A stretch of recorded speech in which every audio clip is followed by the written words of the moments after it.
ጤና ይስጥልኝ ቻናሌ ተከታታዮች፣ ጎፈር ሚዲያ ነው። ዛሬም እንደተለመደው በአዲስ ቪዲዮ መጥተናል። ሰሞኑን በተለያዩ ማህበራዊ ሚዲያ ሲዘዋወሩ ካገኟቸው ቪዲዮዎች መካከል ሂውማን ሄርን በተመለከተ ነው። የሂውማን ሄር አስከፊነት በተለይ ከመንፈስ ጋር በተያያዘ ያለውን መጥፎ ነገር የያዘ ስቶሪ ነው። አንድ ልጅ ያሰረችው ሂውማን ሄር ማታ ላይ ወደ እባብ ተቀይሮባታል የሚል ታሪክ ይዛን የመጣችው በተለይ ለሴቶች የሚጠቅም ይመስለኛል። አብረን ተከታትለን እንመለስ። ቻናሌ ላይክ እና ሰብስክራይብ ማድረግ እንዳትረሱ። ይመቻችሁ። ነገር ልንገር፣ አንድ ጓደኛ አለች ዩቲዩብ አላትና ገጠመኛው ላይ ስታወራ ልጅቷ ራሷን የነገረቻት ሂውማን ተሰፋዋለች። እዚህ ቦሌ አካባቢ መጥቼና እንደዚህ በሁለት ሰርቼ ሻሽ አድርጌ ተኛዋለች። ወደ እባብ ተቀይሯል። ትክክለኛ ታሪክ ነው የምነግር። እሺ ሁለቱ እንትን እባብ ሆኖባታል። ምንድነው በቃ የሆነ ባድ ነገር ይሰማኛል አለች። ምንም አልገባትም፣ እሷ አላወቀች። መብራቱን አብርቼ ሳይ ይሄና ይሄ እባብ ሆኗል አለች። ከዛ ስጮህ ቤተሰቦቼ መጣለች። በመጥረቢያ ቁርጥ አረጉትና ጣሉልኝ ከላይ ላይ አለች። እነሱ ሲቆርጡት ሂውማን ነው፣ ለሷም ነው የሚታያት እባብ ሆኖ ቁረጡልኝ ብያለችና ከዛም ተረጋጋሁ ምናምን እነሱ መጡ አለችና መናፍስቱ በመስኮት ገብቷለች። ልጄን ገደልሽብኝ ያለቅሽ ብሎኝ ወጣለች። ከዛም በኋላ ማይነጋ የለም እንዴት ምነጋልኝ አውጥቼ አቃጠልኩ፣ ከፀጉሬንም ተላጫለች። እስካሁን ሂውማን የነካው ስለሆነና ይሄን አክል ነው ሂውማን የዳቢሎስ ልጅ ነው እንግዲህ ልጄን ገደልሽብኝ ነው ያላትና አሁን ላይ በግልጽ እየወጣ እኮ ነው የሚሰራበት ማቴሪያል ምናምን አሁን በግልጽ እየተነገረ ነው። አሁን ይሄ ሲንቴቲክ ምንላቸው ከቆሻሻ ዛሬ ጧት እያየሁ ነበር። ከቆሻሻ ላይ ነው ይሄ የሰው ፀጉር ምናምን ተለቃቅሞ በኬሚካል ተጣጥቦ የሚገጣጠመው። ይሄ ህንዶች ደግሞ ሂውማን ሄር ደግሞ ህንዶች ለይሄ በአዳም ልኮ ፀጉራቸውን ተላሽተው ነው ይሄ እንደ መስዋዕትነት ማለት ነው። እና የነሱ ፀጉር ይሸጥና ተሰርቶ ይመጣል ለዳቢሎስ እንደ ባዕድነት ይወጣ ማለት ነው። ያ የልጅ ልጅ መናፍስት ነው የሚያስቀምጥብህ አንተ ለልጅ ልጅ የሚተርፍ ማለት ነው። ግን ያው ከዛም በሌላም ደግሞ ክርስቶስን ልክ አይደለህም ማለት ነው። ለኔ ረጅም ፀጉር ነበር መስጠት የነበረብህ። ይሄ ሰው እንደዚህ ሲል ውሸት ይመስልናል። ትክክለኛ ሚኒንጉ በክርስቶስ ዘንድ ይሄ ነው። ልክ አይደለህም አንተ። ይሄ የአይን ፀጉር ስንቀጥል አይኔ እንዲህ ነበር ማድረግ የነበረብህ። ደግሞ ለዝሙት ይጋበዛል እንጂ ያንቀላፋው የነቃ ወንድና ያንቀላፋው ወንድ እኩል አይደለም። ሴትንም ያው የነቁ ወንዶች ሲያዩ መንፈስ ያያሉ፣ ነፍስ ያያሉ፣ ጸጋ እግዚአብሔርን ነው የሚያዩት።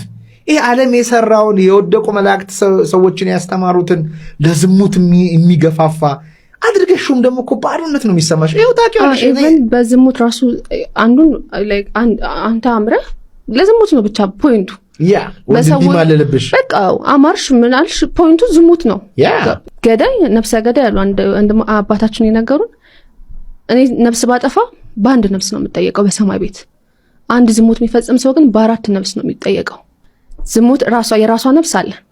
ዝሙት ያሰራችሁ ወንድ አለ። እሷ ሄዳ ባሉን እሱ ሄዶ ሚስቱ። አንድ ዝሙት የሚፈጽም ሰው በአራት ነፍስ ይጠየቃል በክርስቶስ ዘንድ። እኔ ግን ቀጥታ አንተን ብገልህ በአንድ ነፍስ። ስለዚህ ያ መንዝራ በሰማይ ቤት ጥያቄው ራሱ በአራት ነፍስ ነው የምትጠየቀውና ክርስቶስን ልክ አይደለህም ማለት ነው። ከዛም በኋላም ደግሞ መናፍስትን ራይክ ላይ በፍቃድ ማስገባት ነው። ከዛስ የምታወጣው ብርስ እውነት ለፍተህ እውነት በጣም ነው ብሩ የሚያሳዝነኛው። ምክንያቱም አሁን እንዴ 70,000 ሚኒመሙ ማለት ነው 100,000 200,000 ሰው እየወጣ እንዴት እንደዚህ ነገር ያደርጋል? ብዙ ረሀብተኛ ባለችበት ሀገር ሌላው ቢቀር ፕላስ ያስጠላል። ከዛም አንድ ሴት ስንት ሂውማን ያላት? አንድ ሂውማን እኮ ያለው ሰው የለም አሁን ላይ እኮ። አንድ ሴት ቢያንስ ሚኒመም 3 ሂውማን አላት። እሱ ከሌላት ደግሞ የጎደለች ትመስላለች። የጎደለች ብቻዋን የቀረች ምናምን። ኖ ዌይ ቢ ኮምፎርታብል በአንቺ ቆዳ ውስጥ በአንቺ ፀጉር የቀርዳዳ ፀጉር ከሆነ ቢ ኮምፎርታብል። እግዚአብሔር የሰጠሽ ውበት ነው። ግን ፈረንጆቹ የሂውማን የሚሰሩ ካምፓኒዎች አንቺ ጎዶሎ የሆንሽው ገባሽ? የሆነ ጓደኞችን ስታይ ሁሉም ሂውማን ያደርገዋል። አንቺ እግዚአብሔርን ክርስቶስን ለብሰሽ ውጪ፣ ራስሽን ሆነሽ ውጪ። የእውነት ትደምቂያለሽ። ደግሞ እንግዲህ እንደሰማችሁት ነው። ከዚህ ቪዲዮ እኔ 2 ፖይንቶችን ነው መናገር የምፈልገው። አንደኛው ሂውማን ሄር መንፈስ ጋር ሊጋባበት የሚችልበትን እድል ነው ያነሳችው። በተለይ በህንዶቹ ለመስዋዕት ተብሎ ተቆርጦ የሚጣል ፀጉር መንፈስ ይዞ ሊመጣ እንደሚችል አንድ ፖይንት አንስታለች። ሁለተኛው ግን በጣም ሃይማኖታዊ ፐርስፔክቲቭ ያለው አንተ አሟልተ የሰጠኝ ነገር ለኔ ብቁ አይደለም ብሎ ብሌም እንደማድረግ ነው ፈጣሪን የሚል ፐርስፔክቲቭ አለው ብላ ያነሳችበት መንገድ በጣም ትክክል ይመስለኛል።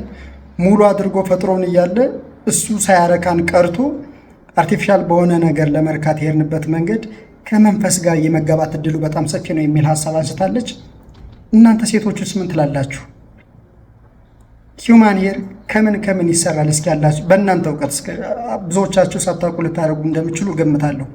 ለማንኛውም ያላችሁን ሀሳብ አስተያየት ኮሜንት ላይ ስጡ። ወደ ቀጣይ ቪዲዮ ስንሄድ ደግሞ ትንሽ በቲክቶክ ማህበራዊ ሚዲያ ሰሞኑን አነጋጋሪ ከሆኑ ቪዲዮዎች መካከል የባለቤቱን ሰገራ ካየ በኋላ ሚስቱን ፈታት የተባለው ስቶሪ ነው።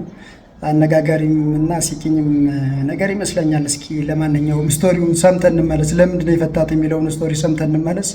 ቻናሌ ላይክ እና ሰብስክራይብ ማድረግ እንዳትረሱ። ወደ ቀጣይ ቪዲዮ ሚስቱን ሰገራ ስላየ ብቻ ሚስቱን ስለፈታት ወንድ ያልሆነ አባት ወይም ደግሞ ወንድ ያልሆነ ባል ታሪክ ነው የምነግራችሁ።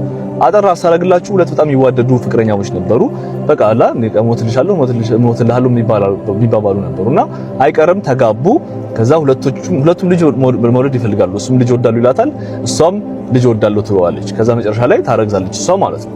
ማይደርስ የለም 9 ወር አልፎ ያረግዘ ልጅቷ መውለጃዋ ታይም ይደርሳል ማለት ነው። እና ምን ይላል ለቃ እንደወንድ ቃ ያለውና ነገር ብሎ መውለጃ ክፍል ይገባል። አክቹሊ እንደም ወንድ እንዲህ ባሎች ነው ግዴታ መግባት አለባቸው። እሱን አላውቅም፣ በጣም ኢንፎርሜሽን የለኝም ስለሱ። ብቻ ከዛ ጀለስ መዋለጃ ክፍል ገብቶ ያው ምጡና ነገር ይጀመራል። ሚስትየዋ ሪ ትላለች። በተለይ ደግሞ የመጀመሪያ ልጇ ነበረ። ከዛ የሆነ ሰዓት ላይ በቃ ወደፊት ለፊት እንዲጠጋ ብሎ ማየት ጀመረ። ኖርማሊ ከጀርባም እዚህ ጋር ቢቆምና እጇን ቢይዝ በቂ ነበር፣ ግን ወደፊት ለፊት ቆሞ ማየት ጀመረ የሚካሄደው ነው ታች ማለት ነው። ከዛ ነርሶችም አሉ ዶክተርም አለ፣ ሁሉም ያው እንደምታውቁት ነው። ማዋለጃ ክፍል ምን ይፈጠራል? ጀነራሊ እንዲህ ሴቶች በሚወልዱ ሰዓት ፑሽ የሚያደርጉበት መስል እንደዚህ ለሽንት ቤት እንደምንጠቀመው አይነት መስል ነው። አትመሳሳይ ነው። ገብቷችኋል? እና በዛ ሰዓት እንደ አጋጣሚ ሆኖ ስለሆነ ወደ ሆስፒታል የሚሄደችው ይሄ ምንድነው ስሙ የአንጀት ክሊን የሚደረገው አለ አይደለ? እሱን አላደረገችም ነበር። ከዛ ምን ይሆናል? ፈትለክ ብሎ አጅር ይወጣል። በቃ አለችው ማለት ነው። ተፈጥሮ ነው። እንደውም ከ50% የሚሆኑ ሴቶች ላይ ሀፕን ያደርጋል በወልጃ ሰዓት። ሴቶችን ማታውቁ ከሆነ ያው ነግራቸዋለሁ፣ አሁን እንዳትደነግጡ ማለት ነው። ከዛ ጀለስ አየው ይሄንን ባልየው ተብየው ማለት ነው። ከዛን ቀን ጀምሮ ያው ልጁም ተመስገን ተወለደ። ሴትዮዋም በቃ በሰላም እናት ሆነች፣ እሱም አባት ተባለ። ከዛ ምንድነው ስሙ በጣም ተቀያየረባት በአንድ ጊዜ። ከዛ ምንድነው ስትለው እንደዚህ ካየው በኋላ በቃ አስጠላሽ ነገር አለ እንዲ ላንቺ ያለኝ አስተያየት በጣም ተቀየረ። ሲጀመር ሴቶች ሽንት ቤት አይጠቀሙም ሲባል ሰው የቀልድ ነው የሚመስለው። ማለት እንዲ አንዳንዱ የምር አድርጎም እየወሰደው ያለው ሰው አለ። ገብታችኋል? ሴቶች አበባ ብቻ ነው እንደ ሽንት ቤት ወጥተው ጣል የሚያደርጉት የሚዘረበልሉት ሲባል የሚያምኑ ሰዎች አሉ መሰለኝ። እና እሱ አንዱ ከነሱ ነበር። እና ደበርሽኝ አላት። በቃ ደበርሽኝ። እውነቱን ነው እሱ የተናገረው። ግን አትሊስት እኔ እንጃ አባት ለመሆን ወይ ደግሞ እንደዚህ ሴት ላይ ኢንተረስት ሲኖር እነዚህ ነገሮች ማወቅ ግድ ይላል። በእርግጠኝነት ከዚህ አሁን 80% የሚሆነው እዚህ ኮሜንትስ የሚገኙት ወይ ደግሞ ይሄን ቪዲዮ የምታዩ ሰዎች ላታውቁ ትችላላችሁ። አይ ዶንት ኖ። ከዛ በቃ ከዋለ ለሱ ያላት ኢንተረስት ለሚስቱ ያለው ኢንተረስት በጣም በአንድ ጊዜ ጠፋ። ከዛ ፍቺ ጠየቃት። ያው በእንደዚህ አድርጎ ማለት ነው አከታትሎ ኢቨን እሱ አላጸዳላትም እኮ ነርሶች አሉ ሁሉ ጊዜ ጓንት አድርገው ቢጠብቁ እንደዚህ ነገር ሀፕን ሲያደርግ ሰብሰብ አድርገው ወደ ሌላ ቦታ የሚያደርጉት እንዳይታይ ልጁም እንደዚህ አብሮ እንዳይል ምንድነው ስሙ ይሄ እንዳይቀላቀልና ልጁ ሲወለድ እንዳይቆሸሽ ማለት ነው። ደምም አለ ምናምን አለ ብቻ እሱ ነገር ትራውማታይዝድ አድርጎት ነው መሰለኝ ሰውየው ፍቺ ጠየቃት። ኢማጂን እቺ ሴት በዛ ሰዓት ምን ልታስብ እንደምትችል ከዚህ በኋላስ ታገባለች ወይ? ምክንያቱም ይሄ ናቹራል በሆነ ነገር ኮንትሮል በማታደርገው ነገር ፍቺ ሲጠየቅ ገብቷቸዋል። እና አሁን ልጆች ለምትጠብቁ ባሎች ወይም ደግሞ ለምታገቡ ወንዶች ይሄ ነገር ሪያሊስቲክ ነው። በቃ ሀፕን ያደርጋል። የምር በቃ የአንተ ሚስት ላይም ሀፕን ሊያደርግ ይችላል። የሱ ሚስት ላይም ሀፕን ሊያደርግ ይችላል። የኔ ሚስት ላይም የሆነ ጊዜ ሀፕን ሊያደርግ ይችላል። ምክንያቱም ከ50% በላይ ከሆነ ማንም ሰው ከዛ ያመልጥ። ስለዚህ ማዋለጃ ክፍል ስትገቡ ይሄንን አምናችሁበት ግቡ። ማትችሉት ከሆነ ደግሞ አንዳንዱ አንጀቱ አይችልም። በቃ አልችልም ካልክ ደግሞ ማየት አልችልም ካልክ ደግሞ አትግባ። ግን በእንደዚህ አይነት ሰዓት ነው ከሚስት ጎን ሞር መቀመጥ ያለብን። እና በዚህ ጉዳይ ፍቺ ጠይቆ ተፋተው አሁን የልጁን ይከፍላል። ምንድነው ስሙ በየወሩ እና ከዛ ውጪ ግን ልጁን ይሄ የሚከፍለው ገንዘብ አያሳድገውም። ልጁ የአባት ፍቅር ያስፈልገው ነበር፣ ግን ከሚስቱ ጋር አብሮ መኖር አልቻለም። እሷንም እንዲ ሴክሹዋሊ እንዲ አትራክቲቭ አርጎ መቀበል አቃተውና ሴቶች የምታውቁ ከሆነ ለባሎቻችሁ መጀመሪያ ንገሯቸው፣ እንደዚህ ሀፕን ሊያደርግ ይችላልና አምነበት ግባበት በሉ። ወይም ደግሞ ወንዶቹ ደግሞ እንደዚህ ነገር ምን እንደሚፈጠር በወልጃ ሰዓት ምን እንዳለ ምናምን ነገር በደንብ እንትን በሉ፣ ሪሰርች አድርጉና ግቡበት፣ በኋላ ላለመደንገጥም ማለት ነው። እና እንደዚህ አይነትም ፍቺም አለ ልላችሁ ፈልጌ ነው። ያሳዝናል፣ ግን አንዳንዴ ላይፍ እንደዚህ ፌር አይደለችም ለእናትየዋም ለሚስትየዋም ቢሆን። ግን ያው ታሪካቸው በእንደዚህ ተጠናቀቀ ይባላል። እኔ አሁን ከሱ ራሱ ከዚህ በኋላ የሚያገባም አይመስለኝም። ምክንያቱም ለእንደዚህ ይሄ አይ ዶንት ኖ ይገባዋል ብዬ አላስብም። ለሱ መውለድ የምትደፍር ሴት የምትኖር አይመስለኝም ከዚህ በኋላ የምታውቀው ከሆነ ታሪኩ ማለት ነው። ብቻ ያሳዝናል። አሁን እንደዚህ አይነቱን ባል ምን ይሉታል? በእናታችሁ እስኪ ሴቶች ምንድን ነው የምትሉት? እንደዚህ አይነቱን ባል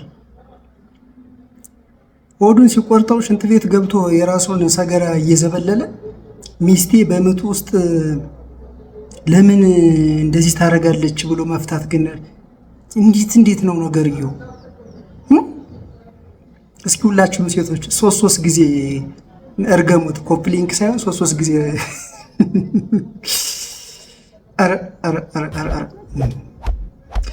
ለማንኛውም ለዛሬ ያዘጋጀሁላችሁ ቪዲዮዎች እነዚህን ይመስላሉ። በቀጣይ በአዲስ ቪዲዮ መለሳለሁ። ቻናሌ ላይክ እና ሰብስክራይብ ማድረግ እንዳትረሱ። እስከዛው ድረስ ይመቻችሁ።